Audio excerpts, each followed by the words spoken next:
Assalamualaikum warahmatullahi wabarakatuh. Halo semuanya, kami dari Tajus Warna akan menjelaskan mengenai ekspor global mapping. Di sini kami izinkan perkenalkan terlebih dahulu ada M. Rifka Faki, Amira Fatia, Rismawati, dan Zara Apriliani. Ekspor dan impor Indonesia mencerminkan dinamika ekonomi yang beragam, melibatkan sumber daya alam yang melimpah, pertumbuhan ekonomi yang pesat, dan peran penting Indonesia dalam perdagangan internasional. Upaya untuk terus meningkatkan diversifikasi produk ekspor dan impor, serta infrastruktur perdagangan dapat berperan penting dalam perkembangan ekonomi di masa depan. Ekspor pemetaan global merujuk pada proses mengirimkan data peta atau informasi geospasial ke luar negeri atau ke entitas di luar wilayah negara asal. Ini bisa melibatkan berbagai jenis data peta termasuk data citra satelit, data peta digital, informasi geografis, dan sebagainya. Ekspor pemetaan global dapat memiliki banyak tujuan seperti kolaborasi internasional, perdagangan, penelitian, dan banyak lagi. Di sini ada beberapa hal yang perlu diperhatikan saat melakukan ekspor pemetaan global.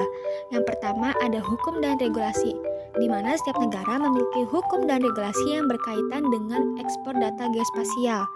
Lalu yang kedua ada izin dan perizinan.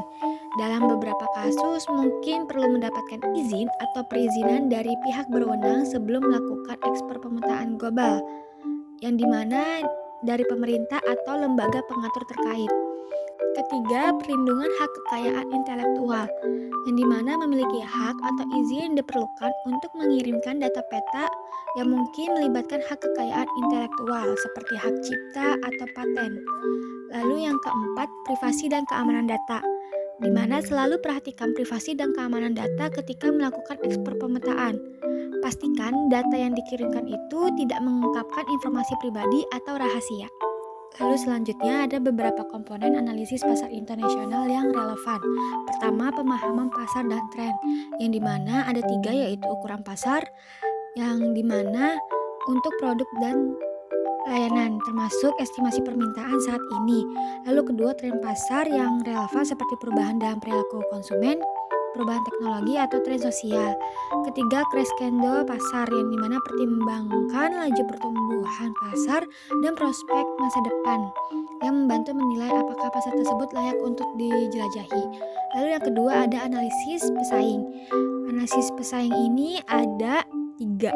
Yang pertama, pes konkuren, yang dimana identifikasi pesaing utama di pasar global dan pelajari strategi pemasaran, kelemahan dan keunggulan kompetitif.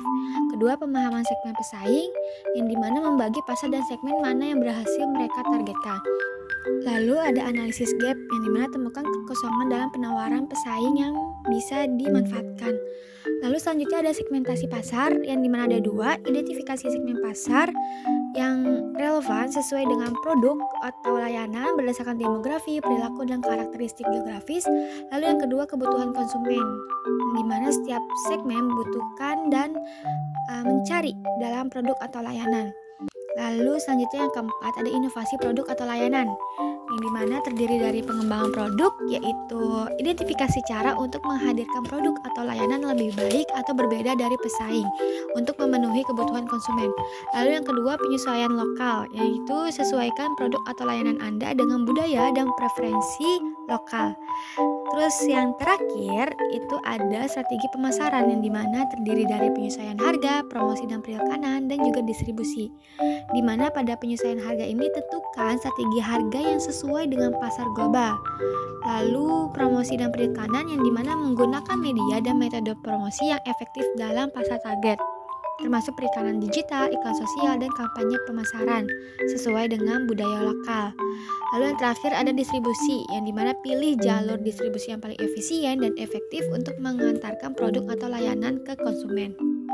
Selanjutnya, langkah yang perlu diambil untuk mencapai tujuan ini ada 3. Yang pertama, riset pasar global, yang dimana kita memerlukan yang namanya pemahaman pasar, analisis, pes konkuren, hambatan masuk, segmentasi pasar, dan juga evaluasi risiko.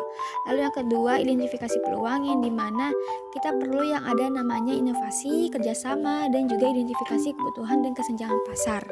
Lalu yang ketiga, strategi pemasaran global, yang dimana kita membutuhkan yang namanya penyesuaian produk atau layanan, harga yang kompetitif, promosi yang tepat, distribusi, evaluasi kinerja, dan adaptasi terus-menerus.